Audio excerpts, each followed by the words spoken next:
career choices, right?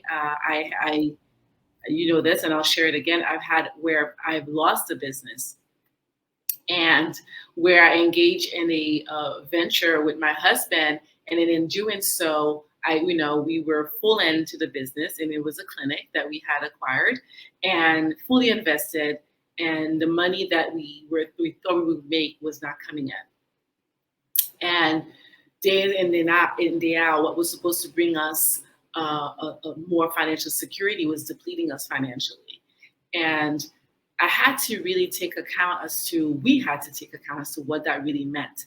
What was hard for me at the time, and going back, it's a little bit of relationship in business, is that I had built a relationship with the staff. I acquired the staff that was already there. So they believed in the coach Rachelle juice in terms of really empowering them to really own the business as theirs, to show up. And I mean, I couldn't have asked for a better team, yet I could not produce. And it wasn't me not being produced. The clinic was not producing what it said it was on paper. And I remember one of the managers said to me, "It's not you guys. This business has not been doing well in years." So we came to that realization that what was shown to us on paper when we were purchasing it and what was two different things.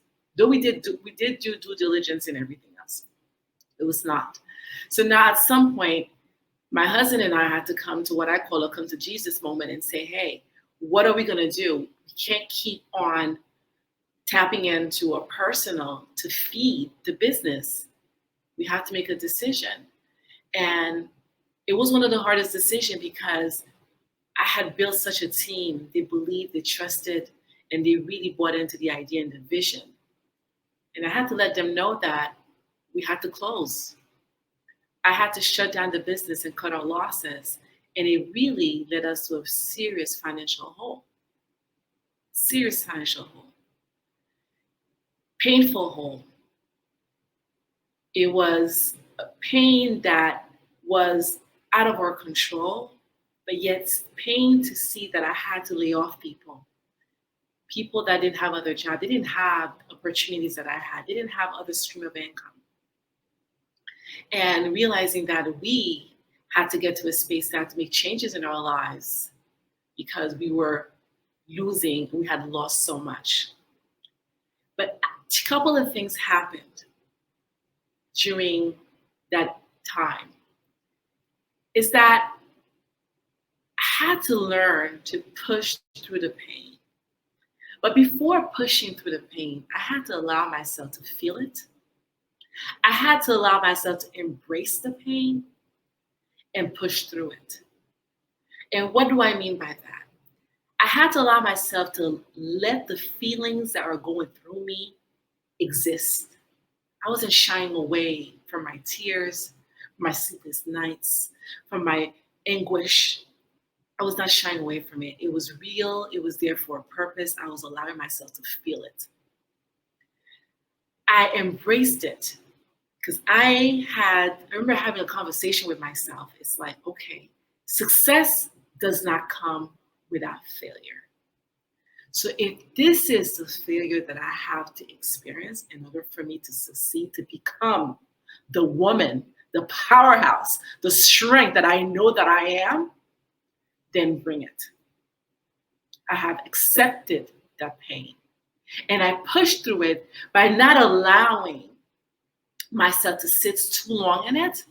Instead, I have accepted to learn the lessons that were being given to me at the moment and apply it to improve not only who I was, to improve who I was as an entrepreneur and as I was stepping into that next business, it's just a business that I have today. I had to get myself to a space, a spiritual space, and understanding that pain is inevitable. In this lifetime, we will endure, we will go through pain. It is part of life's cycle. It comes in different shapes and form for different people. And in knowing so, I have accepted that that was given to me by our Creator. Remember, But those of us who are more, I don't know, Christian, I'm not sure whose faith, but I'm like, Christ died on the cross. There can't be more pain than this. He was pinned to a cross.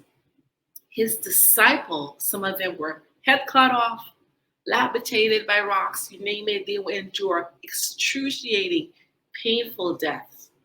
What makes me different? What makes me a sinner not be removed from experiencing pain? It has to happen.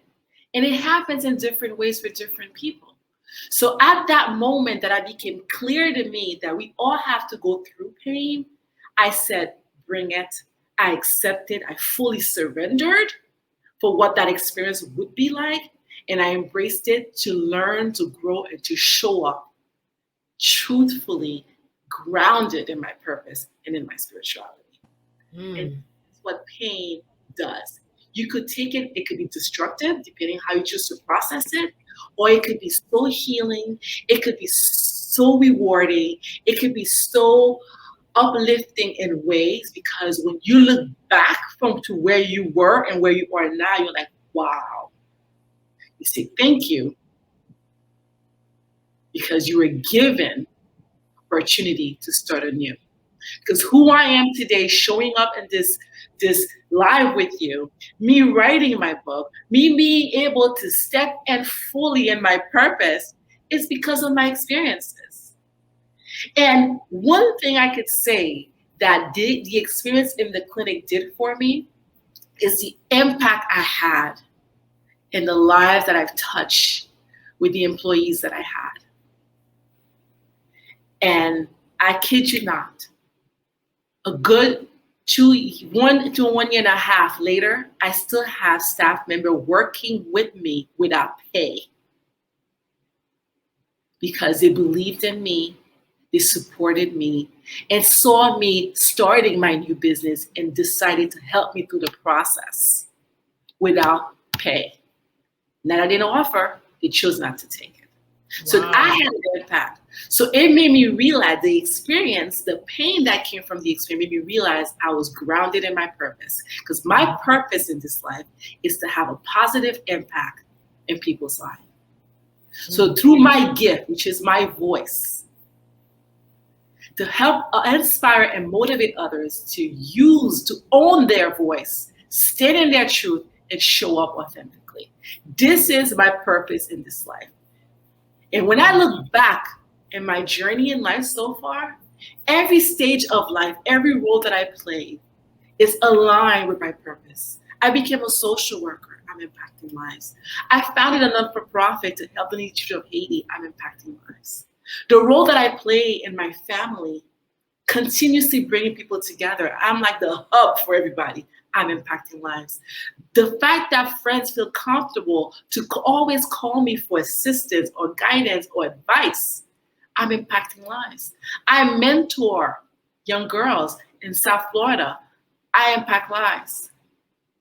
So therefore, I am fully aligned with my purpose. And that experience with my business that I lost made me realize that you are indeed living in purpose, on your purpose, right? And I was fully connected with my purpose. But one thing I want to make sure people know, you don't find, in my opinion, you don't find purpose. You connected with it because you were born with purpose.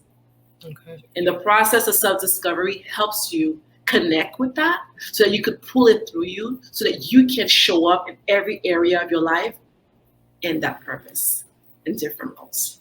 So good, Coach. That's so good. There's so many nuggets there. I'm like, where do I pick up, God? That's so good.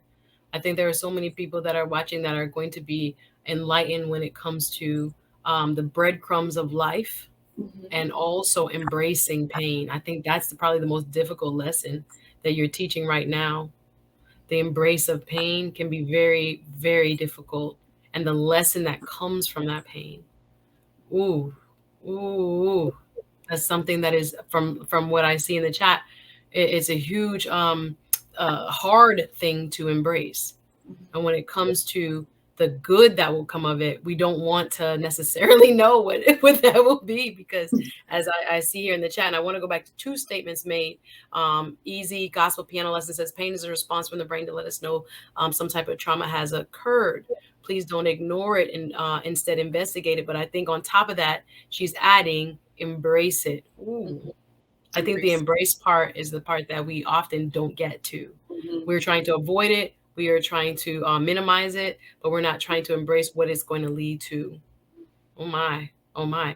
Coach, talk a little bit about your relationship with your husband. I've heard, or I see ASB wrote in the chat, if you didn't have a strong marriage, the business loss could have ended the marriage. Very real. Very real. And then he asked, how can a husband support his wife through pain?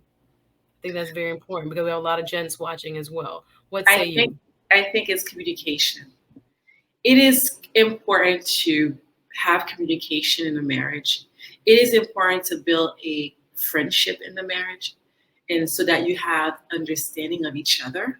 So as you're going through your changes and you're going through your growth, invite the person in the process, and that happens through communication. And also understanding, again, grace is key. Grace is key. You have that to give yourself grace, give the other person grace, and with the understanding that we're not all in the same space of growth. We're not all in the same space. But if you get to understand each other well enough, like when I joined into the business with my husband, it was his idea. But I knew I had to support. So what did? I placed this business on hold to go full M. Full M. Because I knew the support was needed. I knew I had to be present because he was not able to be as present as I was. So I knew I had to do that. And it came from guidance as well. I mean, I didn't just think about it. It was also a little birdie drop a note, said something. And I was like, I think you're trying to say something to me.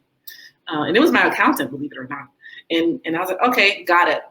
I guess I need to definitely get involved. So I don't necessarily, I listen.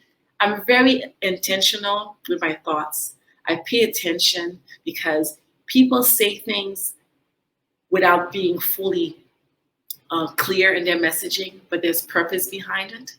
So when I understood the purpose of the message, I knew then that I had to be involved. So I wanted to support. I supported. At the end of the day, it wasn't my husband, it was ours. So communication was key. And he didn't fight me on it when I said, by the way, I'm going to be in there. I'm going to be working with you. He didn't fight me on it. It was like, great. So communication is key. And practicing grace for one another.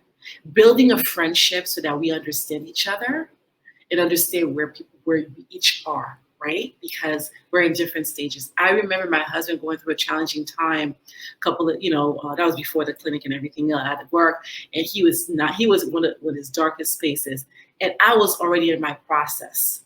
And I remember I was continuously listening to motivation speakers or watching some show that has to do with inspiration and everything else. And he used to walk in and out. What I did, I continued to play it.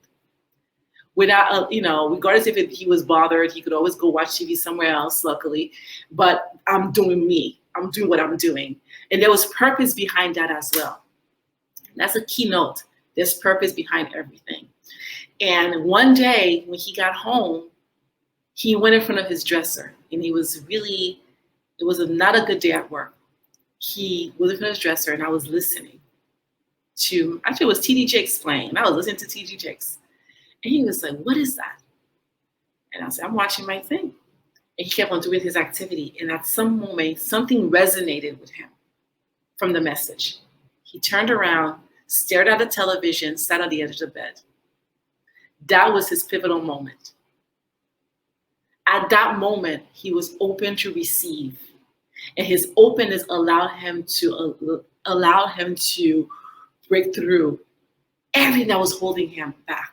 All the pain, all the frustration that he was experiencing, and allow him to get in a path where he was able now to reconnect with his purpose so that he can fully show up in other areas and not allow what was affecting him then to affect him the same way.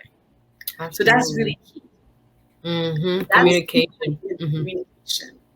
And I would, there was purpose behind me listening, letting it play. There was purpose behind that because he finally connected. So we're not at the same pace all the time. And that's also important in relationship.